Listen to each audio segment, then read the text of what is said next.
Are you not sure what to do with your snake or lizard's shed skin? Well, today I'm going to be sharing with you an easy way to turn them into professional looking jewelry so that you can, in a sense, bring your reptile with you wherever you go.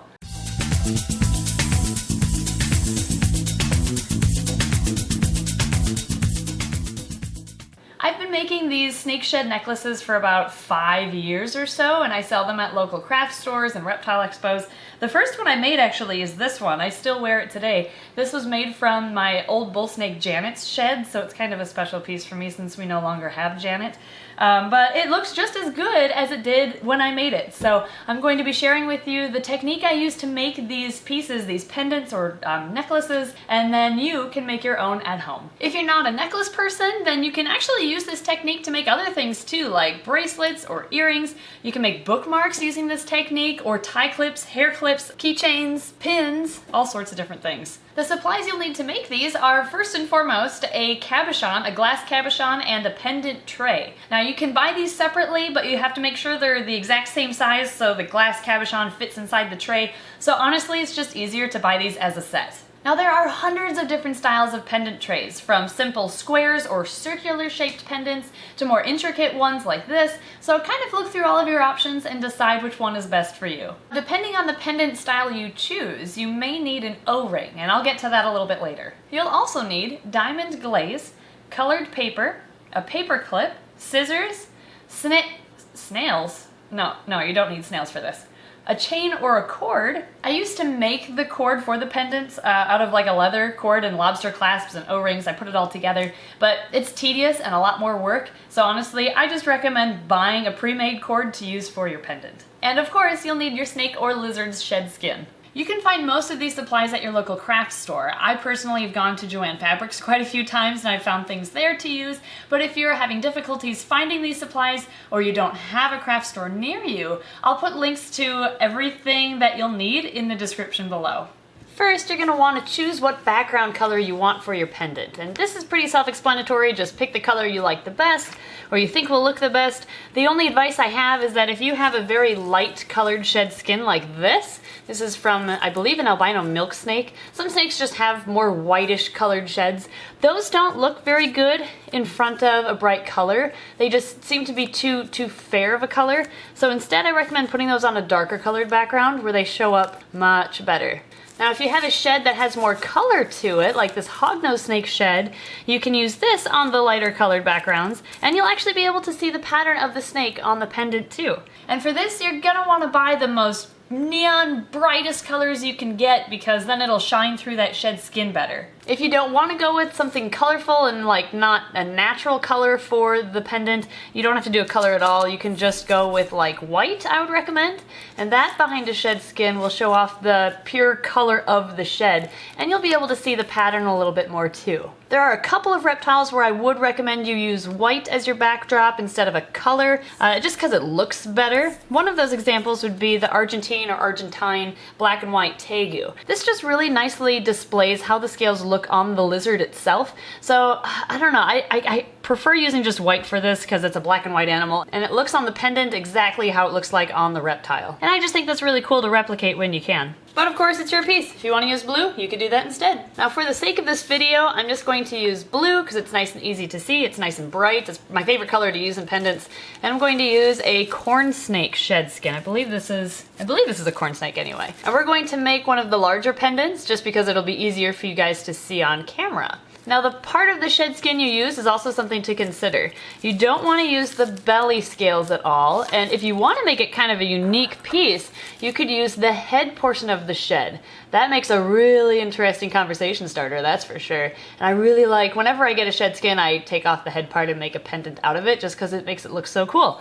But I don't have any head parts of sheds right now, so we're just going to use this. To prepare your shed skin, it's nice to use a fresh shed because then you can just lay it out on a flat surface and you can actually blow a little bit of air through one end, through the opening, and blow it up like a balloon, and then it'll deflate perfectly flat, and then just let it dry like this. Now if you already have a shed skin you want to use and it's crumpled up, just spritz a little bit of water on it and then do that same technique and you should be able to use it just fine.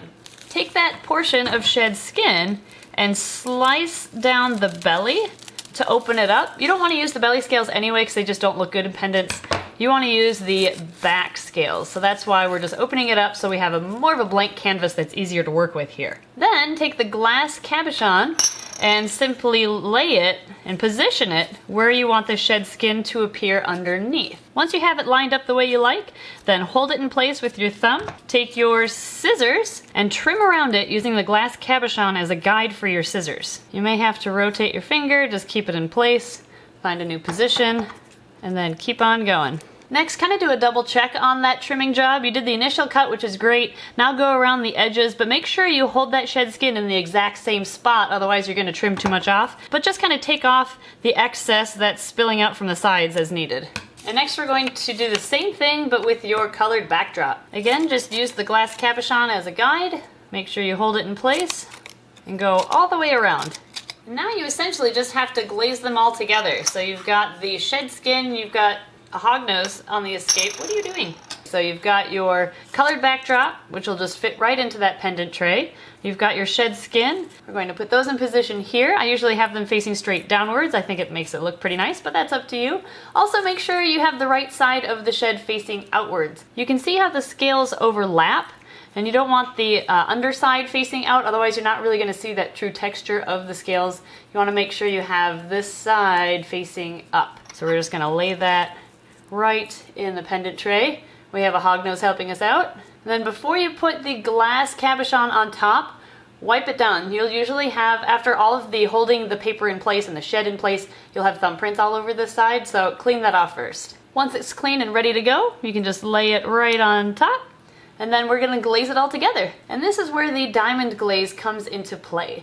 Now if you have a brand new bottle, you'll have to take scissors and cut off the tip to open it up. If you're using a bottle for a second or third time, the old glaze may clog up here. And when that happens, just take a paper clip, poke it inside, and you should be good to go again. Now this is kind of a tough part. You have to concentrate. Take your thumb on the underside of the pendant and a couple fingers on the top, or whatever you can do, and just start lining the outside with this glaze. Try to move your hands kind of in sync with one another to get an even layer of glaze on the edges. At this step, make sure you do not let go of this glass. Keep it squished together constantly, otherwise the glaze will leak and seep underneath the glass dome or the cabochon, and it'll kind of discolor your shed skin. So to turn it, I just kind of swivel it while I'm still pinching it. Then I can keep going with glazing.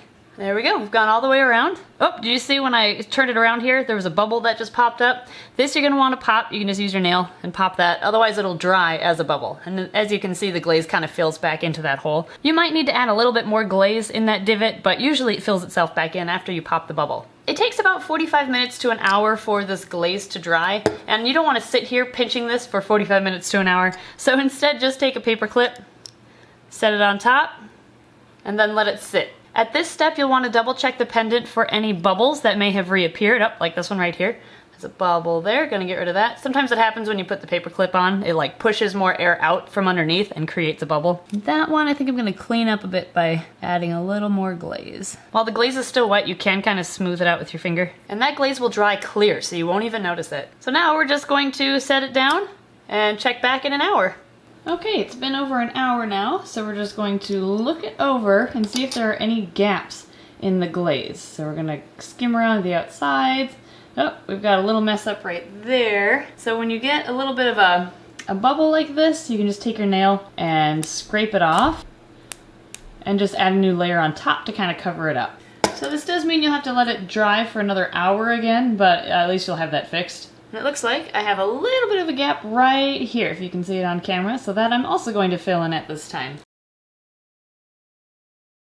And we have our finished pendant. It looks pretty good. I messed up a little bit on the side there, but it's not too bad. Now you have to decide what type of cord you want to use for your pendant. I've used these cords you can buy online, which are kind of a leathery type material, even though it's not leather. You can use ribbon, you can use a chain link cord. The one thing to keep in mind is the orientation of the opening right here. If your pendant has the opening in this direction, then you're good, because the cord will slide through and this will sit flat against your chest. But if you chose a pendant that has an opening that faces you, faces the camera like it does right now, then when you put the cord through, it'll sit like this against your chest. So you can fix that easily by using what I mentioned earlier, just a little O-ring. And this if you get a large enough one. If it's small, you might need needle nose pliers to open it, but something big like this, you can just use your hands. And then you just loop it on and you close it up. And now your opening is facing the right direction. One other thing to keep in mind is the thickness of this part. If it's a thicker band here, then you can use something like a chain link cord to go through it. But if it's something thinner like this, like the O-ring I had to use for this pendant, then this is just gonna click, click, click, click, click, get stuck on each ball of the ball link chain. So I would not recommend a ball link chain for anything that you need an O-ring for. Instead, stick with your ribbons or your cords so that they slide smoothly through that O-ring. You can use these for a pendant with a thicker band as well if you want, and that's actually what I'm going to do here. I like the look of a black cord on the pendants myself. That's just my personal preference. And there you go. Got it looped on, looks nice, and we are done. Now, if you are sensitive to nickel, like this one right here, most likely has nickel in it. A lot of these pendant tray kits that are cheaper online do have nickel in them, or at least I'm suspicious that they do, and I'm sensitive to nickel myself. So what I do is I just coat the backs of all of these with clear nail polish, and I haven't had a reaction since. And there you go. That's how you turn a shed skin from your snake or your lizard into a piece of jewelry that you can use for years on end. These make good gifts, FYI. I have made, maybe my family thought I was weird now that I think about it, giving them these. But I thought they made good gifts for the holiday season, and maybe you will too. Or you can take someone else's reptile's shed skin and make a pendant for them. And if it's of their own reptile, of course it's going to be a good gift. Anyway, thank you everybody, and thank you to our Patreon backers for supporting this channel. We appreciate each and every one of you. We love everybody who's just watching our videos, and if you do make a pendant of your own or any other piece of jewelry with like this technique you learned today, tag us on a Twitter post, tag Snake Discovery, and I'd love to see how it turned out. I love seeing the different directions everybody takes with their necklaces, whether you use the head part of the shed or the back part or a different color, or maybe you'll take this to a whole new level and do something completely different than what I've ever done. So yeah, tag us if you make one of these. I hope you enjoyed today's video, and we'll see you next time.